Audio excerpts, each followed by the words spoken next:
Hello friends, तो आज मैं बात करने वाला हूं वन पीस के चैप्टर 1027 के बारे में, जो कि काफी ज्यादा मजेदार चैप्टर था।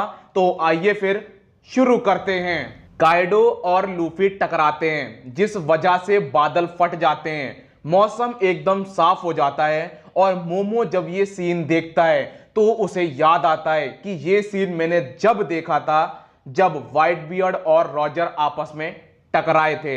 इसके बाद हमें दिखाई जाती है यामाटो, जिसका माथा खोल दिया है काइडो ने, और काइडो ने इस तरह दिखा दिया है कि बाप बाप होता है। मोमो ड्रैगन को कंट्रोल नहीं कर पा रहा है, तो उसकी मदद करने के लिए यामाटो उसके पास आती है। वो उसके ऊपर बैठ जाती है और यहां पर यामाटो एकदम ड्रैगन मदर की तरह नजर आती है। जिसके बाद वो बोलती है कि मोमो सुनो, ड्रैगन बेसिकली उड़ते नहीं हैं। वो क्या करते हैं, वो बादल को पकड़ते हैं और ऊपर जाते हैं। इस तरीके से ये लोग उड़ते हैं। तो मोमो अब इस चीज को समझता है, और जब वो इस टेक्निक को फॉलो करता है तो मोमो उड़ने लगता है। यामाटो और मोमो ओनीगाशिमा से दूर जाते हैं, तो इनकी नजर पड़ती है कि ओनीगाशिमा के टुकड़े नीचे गिर रहे हैं। जिसके बाद यामाटो बोलती है, इसका मतलब यह है कि काइडो कमजोर पड़ रहा है। उसके जो फ्लेम क्लाउड्स हैं वो अब अनस्टेबल हैं, अब उस पे उसका कंट्रोल नहीं है।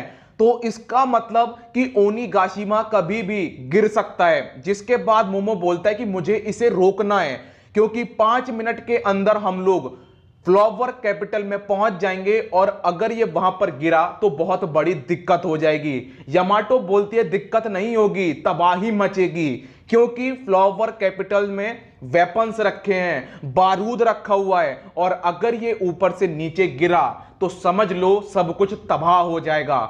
यहां पर काइडो बहुत सही खेल गया। अगर वो बैटल जीता तब भी उसके मजे, और अगर वो जीता रहा मतलब कि अपने आप को डिफेंड भी कर गया 5 मिनट तक, जब तक ओनीगाशिमा नीचे ना गिर जाए, इसमें तब भी काइडो का ही फायदा है, क्योंकि बहुत बड़ा धमाका होगा फिर भी काइडो को कुछ नहीं होगा। तो इस तरीके से अभी बाजी काइडो के हाथों में ही है, क्योंकि धमाका काइडो झेल जाएगा, लेकिन स्ट्रॉ हैट्स और जो किड पायरेट्स हैं, लॉ पायरेट्स हैं, जितने भी अलायंस है, कोई भी इस धमाके को झेल नहीं पाएगा।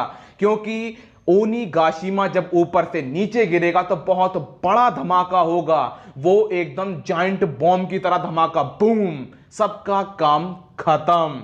इसके बाद हमें बैटल दिखाई जाती है दो योद्धाओं में, जोरो और किंग।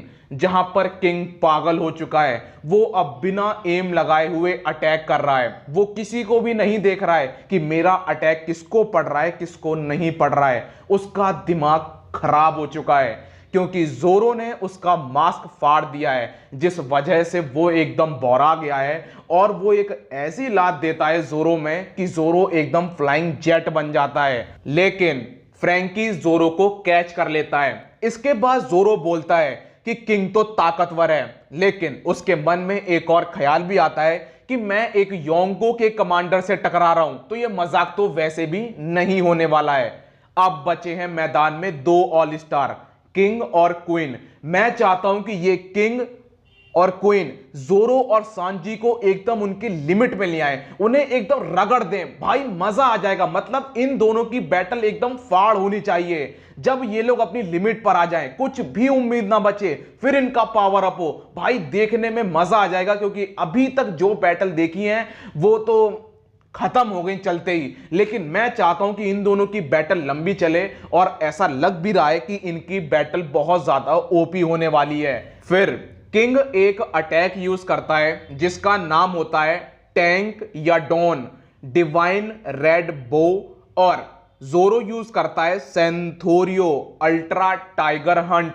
जब ये दोनों आपस में टकराते हैं तो जोरो ने कुछ तो ऐसा देखा है जिससे उसकी आंख एकदम खुली रह गई हैं। और किंग ने इस अटैक में अपनी स्वॉर्ड का यूज नहीं किया है, उसने कुछ और ही चीज का यूज किया है, जो कि जोरो को पसंद नहीं आया है। और जोरो बोलता भी है कि अगर तुम्हें किसी को मारना है या फिर जान से मारने वाला अटैक यूज करना है तो तुम्हें अपनी स्वॉर्ड का इस्तेमाल करना चाहिए। लेकिन यहां पर किंग ने कुछ और ही चीज यूज कर ली है।